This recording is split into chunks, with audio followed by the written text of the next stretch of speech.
W5. I was hurting. I was thinking, like, I don't really want to be here.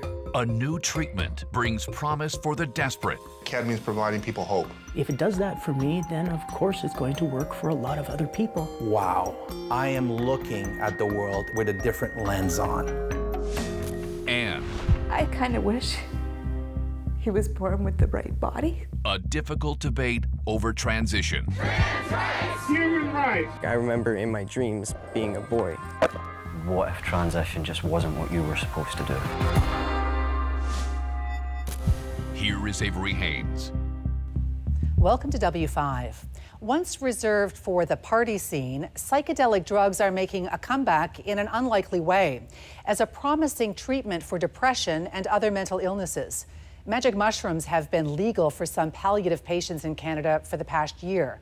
And a W5 investigation reveals another psychedelic is also quietly being supported by the government for some veterans struggling with depression and PTSD.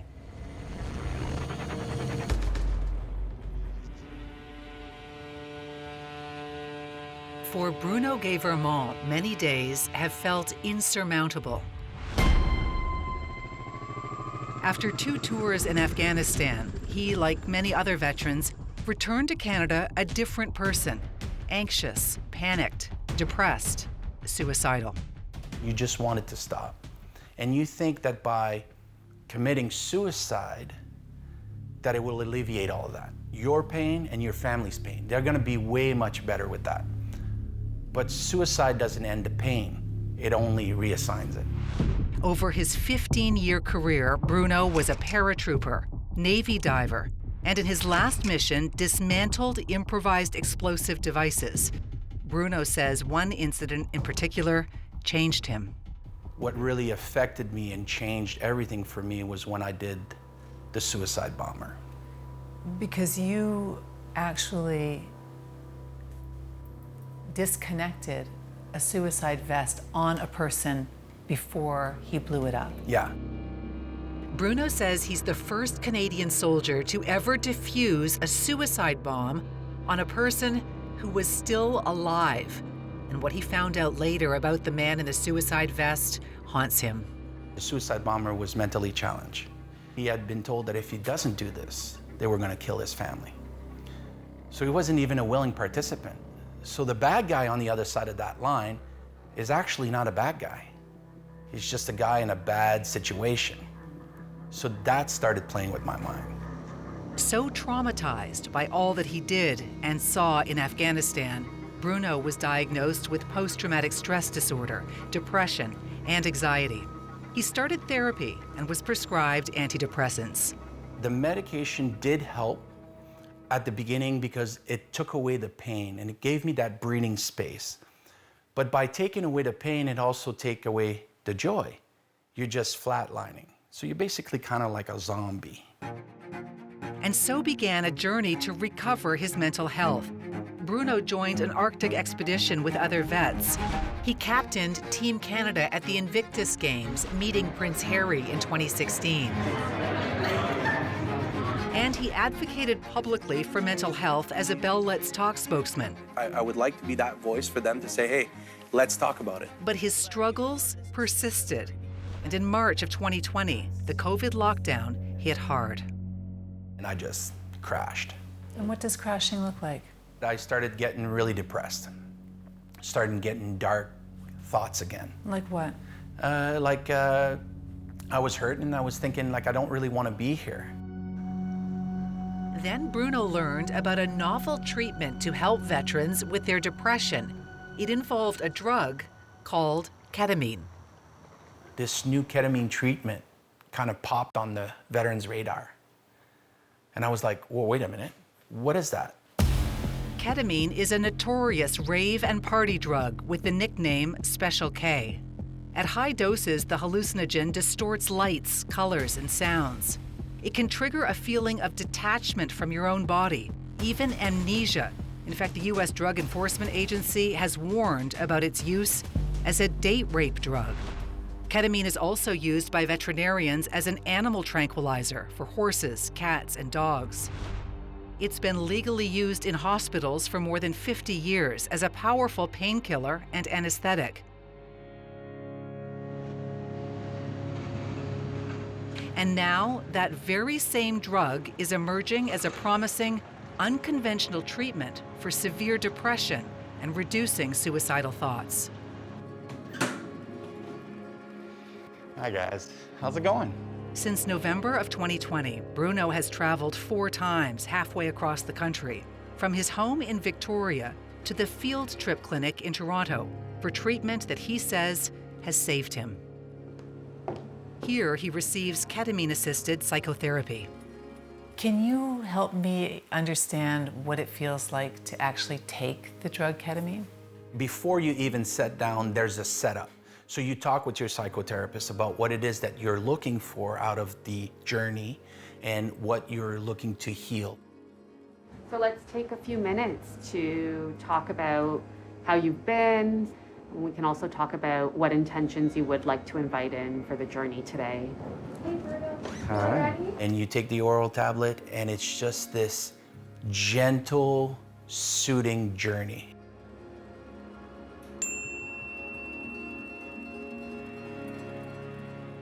It's like basically somebody rocking you to bed as you melt into the chair. It may look like he's just having a soothing nap, but Bruno's brain is undergoing a radical experience, unlike anything he could get with conventional medicine. You'll see some colors and you'll see some shapes, and you'll see what your brain needs to see and deal with. What did your brain see? Well, the first experience, I went through space, and there was a floating rock. And I went through, there were caves in there, and I went in there and I was looking for a door. Research has shown that at low doses, ketamine acts quickly to alleviate depression. Here, therapists also aim to maximize the psychedelic effects of the drug for inner healing. The other one was just golden light, feeling love and feeling the intensity of humanity itself. Then when you come out, you're just like, wow, I am looking at the world with a different lens on. Bruno allowed W5 to document his session with psychotherapist Martha Kazimedis the day after his ketamine trip. I'm actually becoming a more active player within the healing process. I'd love to explore that a little more. Right. Instead of being triggered, like getting a flat tire on the highway, and usually before I would slash the other 3 tires and sit back, now I just get out, change the tire, and carry on. Yeah. Oh, what a beautiful analogy, because the flat tire will happen inevitably. Right. Yeah, the transformation doesn't happen within the session itself. It happens before and after, when you're working on your trauma, when you're actually making sense of it. There has been a surge in private ketamine clinics in Canada, about a dozen now. The full treatment can cost over $5,000. At some clinics, the treatment is given orally, but others, like at this clinic in Toronto, the drug is also administered through an IV. And so, what do we have? Look at the laboratory results today. Dr. Roger McIntyre is the founder of the CRTCE clinic, the first in Canada, which opened in 2018. After treating many people now over 20 years with depression and the last 3 to 4 years with ketamine, what has been so clear in my mind is that ketamine is providing people hope. Dr. McIntyre is a professor of psychiatry and pharmacology at the University of Toronto. He heads the University Health Network's Mood Disorders Pharmacology Unit, and he's also published clinical practice guidelines for ketamine. For the first time, we have a treatment that can alleviate symptoms in some of the more difficult, more long, chronic depressions in a matter of hours to days, and can reduce suicidal thinking and, I hope, suicidal behavior and completion. This is truly a breakthrough.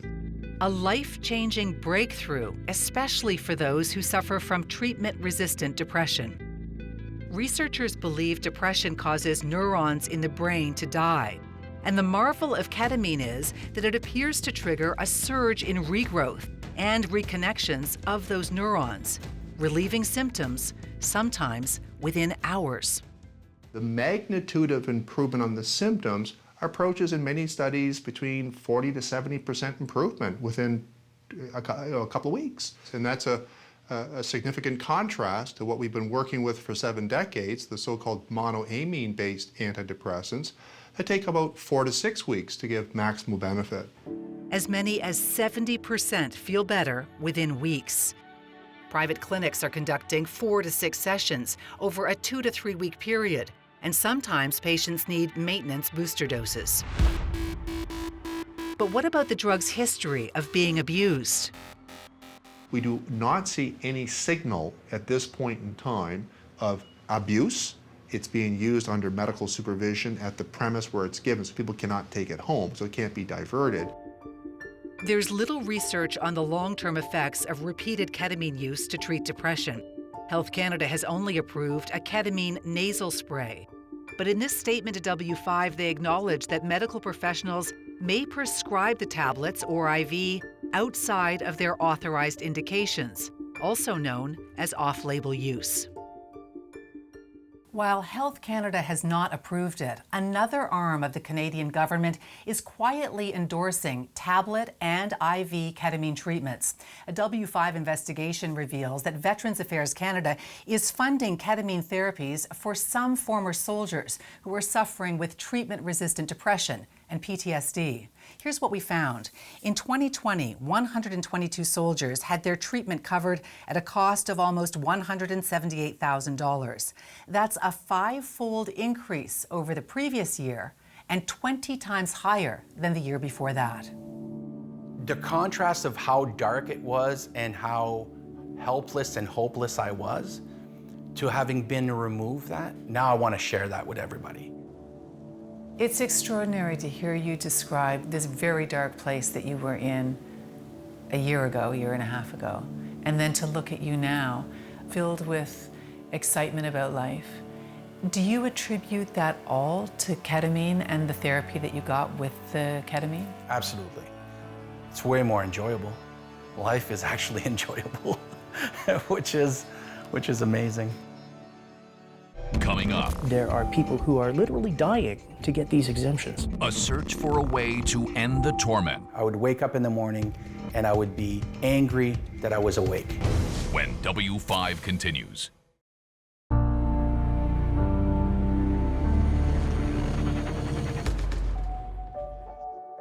Every one of them has a memory or a moment in time attached to them. At his home in Victoria, BC, Canadian veteran Bruno keeps a collection of coins awarded by senior officers for exemplary military service. When I dismantled the suicide bomber, he gave me this one. There is no medal, though, for surviving PTSD. After some 15 years in conflict zones and exhausting other traditional therapies, Bruno has been traveling to this private clinic in Toronto for treatments with ketamine, traditionally used as an anesthetic in the hospital and abused as a hallucinogenic party drug known as Special K. I would wake up in the morning and I would be angry that I was awake. I didn't want to be here. And now I do. Interest in the healing properties of psychedelics isn't new. Plants like ayahuasca have been used by indigenous cultures for hundreds of years. W5 documented the use of LSD as a psychiatric tool way back in the 1960s. How do you let it come out now? Oh, I let it come out now. Boy, oh, I'm angry. You people, I'm mad. How have you let it come out? I've hidden it before. I'm angry now. But more than 50 years later, psychedelics like ketamine and now magic mushrooms are getting renewed attention for helping people overwhelmed by depression and anxiety.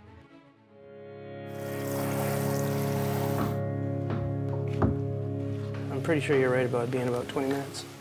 People like Thomas Hartle in Saskatoon, Taryn, supper time. who is savoring every last minute with his family. Thomas is dying. He has stage 4 colon cancer.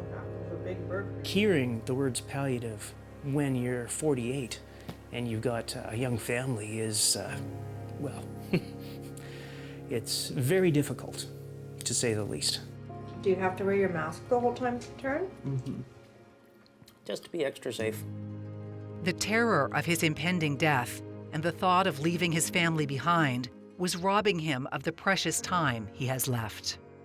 It makes it very, very difficult to live on a day-to-day basis with the constant thought of, is today going to be the day? So you're confronted not just with the fact that time is running out, but you don't even know a time frame for how much longer you have. Exactly. You're not really living. The focus of your life and everything that you do gets distilled down to a focus on dying instead of a focus on actually living with the life you have left. Hello, Thomas. How are you? Good. Good. You ready to come on in? Sure thing. 58th chemotherapy treatment. That is in the neighborhood of about 20-some gallons of chemotherapy. While the chemo is trying to slow down the inevitable, Thomas Hartle is using magic mushrooms to help him deal with his looming death. This is Thomas preparing to make history. In 2020, he became the first person in Canada to be allowed to legally take magic mushrooms since the hallucinogenic drug was banned back in 1974. With his dog at his side, along with his therapist and close friends, Thomas prepares for a radical treatment for his end-of-life distress by swallowing capsules of psilocybin, the psychoactive ingredient in magic mushrooms. So this initial dose will be my introduction to psilocybin, which I have never tried before, and I, of course, am a little anxious about what the effects will be. I have no idea. Under the careful watch of his therapist, Thomas is blindfolded. Falling asleep, sometimes you get a twitchiness. He wears headphones and listens to a playlist, some of it curated by Johns Hopkins University in the US, to help unlock elevated states of consciousness during his 6-hour trip. When I close my eyes, there isn't a body here. It's just space. Probably the biggest revelation that I have from this experience is the fact that this is the only place where pain exists. So these drugs can have potentially enormous opportunities. Professor David Nutt heads the Center for Psychedelic Research at Imperial College in London, England. Many patients with depression and addiction and OCD, they say they cannot escape the thoughts. The thoughts are like a train driving, and they can't get the train off the rails because trains are always on rails. And that tramline thinking is due to the brain becoming set in a particular way of doing things. And psychedelics break that. So they throw the train off the rails. Imperial College has been at the forefront of psychedelic science for more than a decade. They produced this map to show how psilocybin increases connectivity between areas of the brain that don't normally interact.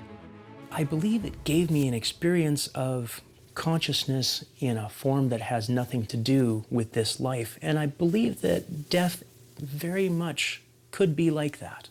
You feel as though you had a taste of death or what death might be like. And so it's eased the fear of it. Really, if that's death, that's not so bad. Thomas Hartle's 6-hour experience with magic mushrooms has changed everything. It breaks my heart that I know that there is a treatment available that will help people, and yet there are people who are literally dying, waiting to get these exemptions. While Thomas is one of the fortunate ones to receive what's called a Section 56 exemption, 162 others are still waiting to be allowed to legally take psilocybin. Health Canada's approvals have slowed to a trickle, and so some are abandoning the official route and going underground. Dave Phillips has been a registered psychotherapist in BC's Fraser Valley for 35 years. For the past 3, he has been secretly practicing psychedelic-assisted therapy for people with depression and trauma, but who have not had exemptions from Health Canada. That is the spirit of the underground therapist. They're going to engage in some level of civil disobedience because they care about their patients. Have psychedelics lived up to the promise of helping cure people? Like nothing I have ever seen in my life. I have days where I have to pinch myself, where I think, I never thought this was possible. Phillips uses magic mushrooms provided by his patients, grinds them, and then makes a tea. He says there are about 30 underground therapists in BC, a number he says that's growing to meet the needs of patients who want psilocybin-assisted therapy, but can't wait for those Health Canada exemptions. And there is an underground movement now of therapists like you who are doing this secretly. Right. How big is that movement? Well, it's big and it's going to get significantly bigger. So what's going to happen? It's going to drive an underground when there will be some responsible underground practitioners there, but there's going to be a lot of bad ones. And there's going to be a lot of not just, they don't know what they're doing. Ultimately, I want it regulated. I want us to train therapists in this model so we can have thousands and thousands of people who can treat individuals. W5 contacted Health Canada, who told us that psilocybin has not yet undergone the rigorous science-based review process to be approved as a marketed drug. The department advises those seeking exemptions to use it that clinical trials are the best mechanism to provide legal access. I have not seen them in the neighborhood. Thomas Hartle is spending what time he has left with his family and fighting for others to have easier access to the treatment that he says has helped him make peace with his death. One afternoon out of my life has changed my whole perspective on the concept of dying. If it does that for me, then of course it's going to work for a lot of other people. Why can't we help people? It's simple as that. If you're struggling with your mental health, we have a list of resources up on our website, w5.ctvnews.ca.